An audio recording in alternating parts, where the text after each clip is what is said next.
আসসালামু আলাইকুম। এবছরের প্রথম বইটি পড়া শেষ হলো আজ। বইটি হচ্ছে গজেন্দ্র কুমার মিত্রের পৌষ ফাগুনের পালা। বইটি মূলত একাধিক নারী চরিত্রের মনস্তাত্ত্বিক বিশ্লেষণ বলে আমার কাছে মনে হয়েছে। লেখক চেষ্টা করেছেন বিভিন্ন ধরনের নারী চরিত্রের মধ্য দিয়ে নারীদের যে নানামাত্রিক চিন্তা ভাবনা, তাদের যে সংকট সম্ভাবনা, এইসব বিষয়গুলোকে তুলে আনতে। গল্পের প্রধান চরিত্র শ্যামা, কিন্তু এই শ্যামার সাথে আরো একাধিক চরিত্রের সংযোগ আছে। শ্যামার ৩ ছেলে ৩ মেয়ে এবং তাদের সন্তানাদি নিয়ে লেখক বিশাল একটা গল্পের বা একটা উপন্যাসের বুনট তৈরি করেছেন, যেই উপন্যাসের বিভিন্ন ঘটনাবলীর মধ্য দিয়ে তিনি নারীদের নানামাত্রিক চিন্তা ভাবনার দিকগুলো তুলে ধরার চেষ্টা করেছেন। বইটি সম্পর্কে আমার পাঠ্য অনুভূতি যদি বলতে চাই, তাহলে বলতে হবে যে আমার মনে একটা মিশ্র প্রতিক্রিয়া সৃষ্টি হয়েছে। কারণ বইটির শুরুটা বেশ ভালো ছিল, কিন্তু একটা সময়ে বইটি পড়তে বেশ একঘেয়েমি চলে এসেছে। অবশ্য শেষের দিকের অনুভূতিটা ছিল ভিন্ন রকম। তো একঘেয়েমি চলে আসার কারণটা যদি বলি, তাহলে বলবো এই বইয়ে বৈচিত্র্যের পরিমাণ কম। লেখক একটা গল্পের বুনন করেছেন, গল্পটাকে এগিয়ে নিয়ে গেছেন, কিন্তু সেটা নদীর মতো নিস্তরঙ্গ ধারায়। এখানে কোনো বৈচিত্র্যময় ঘটনা ছিল না, আমরা টুইস্ট যেটাকে বলি সেরকম কোনো টুইস্ট ছিল না, বা এমন কোনো বাঁক বা মোড় ছিল না যেটা মানে আমাদেরকে হঠাৎ করে নাড়া দেবে, পাঠককে হঠাৎ করে নাড়া দেবে, কিংবা পাঠককে মানে আকর্ষিত করবে যে পরের পাতাগুলোতে কি আছে সেটা জানার জন্য। এই আকর্ষণটা আমার মনে হয় লেখক সৃষ্টি করতে পারেননি। একটা প্রবাদ আছে বা একটা কথা আছে যে মেয়েদের মন বোঝা দেয়। আমার মনে হয় গজেন্দ্র কুমার মিত্র সেই দায়মোচনের চেষ্টা করেছেন।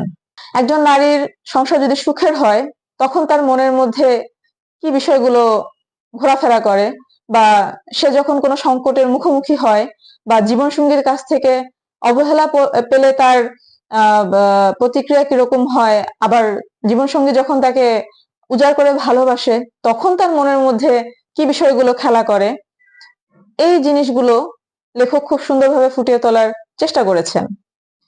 পাশাপাশি একজন নারীর সাথে আরেকজন নারীর সম্পর্ক, মায়ের সাথে মেয়ের কিরকম হতে পারে, বা ভাবির সাথে ননদের, মানে ভাইয়ের বউর সাথে ননদের, তারপরে হচ্ছে জায়ের সাথে জায়ের সম্পর্ক, এই সম্পর্কগুলো কিরকম হতে পারে।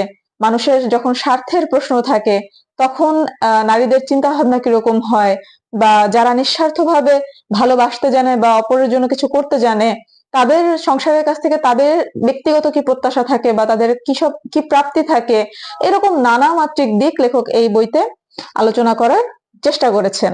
লেখক যে সময়ের প্রেক্ষাপটে এই বইটি লিখেছেন, যখন স্বদেশী আন্দোলন খুব জোরদার এবং যখন মহাযুদ্ধের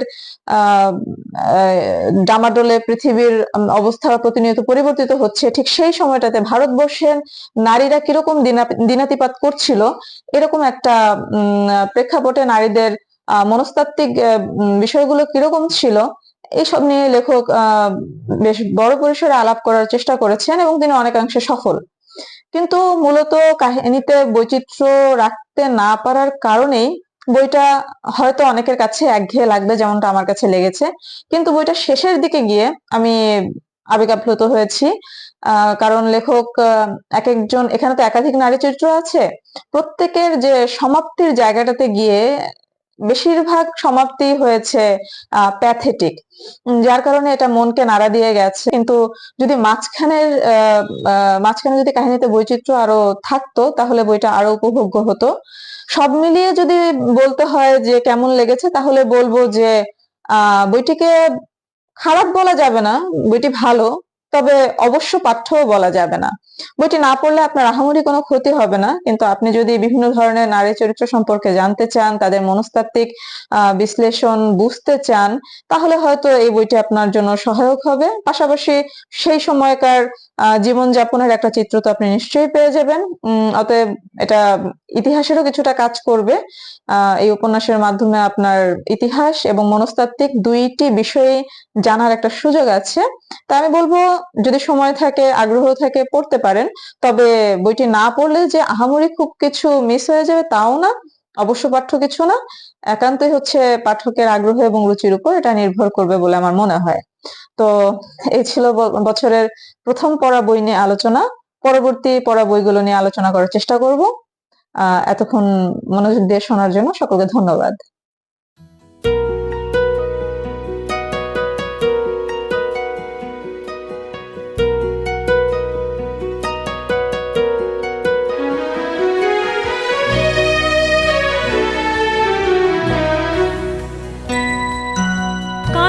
হাসির দোল দোলানো পৌষ ফাগুনের পালা, তারই মধ্যে চিরজীবন বইব গানের ডালা।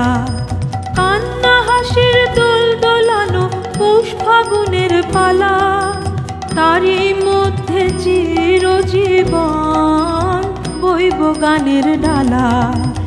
এই কি তোমার খুশি